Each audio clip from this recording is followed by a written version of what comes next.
Vidyalaya means leading from darkness to light. Now I would like to invite very talented students of class 8 who are going to have a fun-filled skit that showcase the unique and unforgettable experiences on the importance of education for development of the nation. Let's welcome them with a great round of applause. सभी को जैसा कि हम सब जानते हैं, आज हमारे केंद्रीय विद्यालय नंबर 2 अनुगुल में केंद्रीय विद्यालय संगठन का स्थापना दिवस मनाया जा रहा है। इसी के उपलक्ष्य में हम कक्षा 8वीं की छात्राएं आप सभी के समक्ष एक लघु नाटिका प्रस्तुत करने जा रही हैं। आशा है आप इसका आनंद लेंगे। इस नाटिका के पात्र हैं रमेश किसान का बेटा, रिया शिक्षिका की बेटी, अध्यापिका गांव की स्कूल की शिक्षिका, सरपंच गांव के मुखिया। तो आइए शुरू करते हैं। दृश्य 1, गांव का चौपाल। रमेश और रिया एक पेड़ के नीचे खड़े हैं। अरे रिया, तुम रोज स्कूल क्यों जाती हो? मेरे पिताजी तो कहते हैं पढ़ाई लिखाई का कोई फायदा नहीं है, खेती करना इससे ज्यादा अच्छा है। अरे रमेश, तुम ये कैसी बातें कर रहे हो? तुम बिल्कुल गलत हो। शिक्षा हमारे जिंदगी में सबसे महत्वपूर्ण है। अगर तुम पढ़ाई करोगे तो तुम्हारे खेत और अच्छे हो जाएंगे।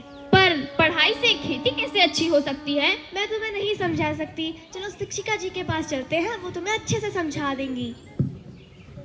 दृश्य 2, गांव का स्कूल। अध्यापिका कुछ पढ़ा रही है। रमेश और रिया अंदर आते हैं। मैम, क्या हम अंदर आ सकते हैं? अरे बच्चों, अंदर आओ। मैम, रमेश को लगता है कि शिक्षा बेकार है। क्या आप उसे समझा सकते हैं कि शिक्षा कितनी जरूरी है? बिल्कुल रमेश, तुम्हें पता है अगर तुम्हें खेती करने के नए तरीके या आधुनिक उपकरण का ज्ञान हो तो तुम्हारी खेती की पैदावार बढ़ सकती है। पर मैम, ये कैसे संभव है? शिक्षा से तुम्हें नई तकनीकें जैसे मिट्टी की गुणवत्ता और मौसम की जानकारी का पता चलेगा। इससे तुम्हारी फसल अच्छी होगी और तुम्हारी आमदनी भी बढ़ेगी। और मैम, सिर्फ खेती बाड़ी ही नहीं बल्कि शिक्षा हमें डॉक्टर, इंजीनियर एवं कलेक्टर बनने के लिए भी बहुत मदद करता है। रिया, तुम बिल्कुल ठीक कह रही हो। जब लोग पढ़े लिखे होंगे तो वो देश की समस्याओं का समाधान निकाल पाएंगे। धन्यवाद मैम रमेश को समझाने के लिए। दृश्य 3, गांव की पंचायत। सरपंच जी गांव वाले लोगों को संबोधित कर रहे हैं, जहां अध्यापिका रमेश और रिया भी मौजूद हैं।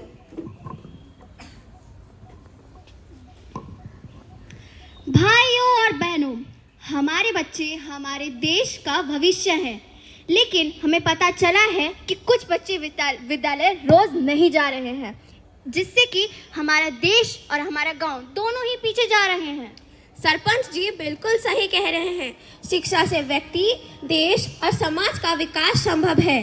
पढ़ा लिखा व्यक्ति हर क्षेत्र में अपना योगदान दे सकता है।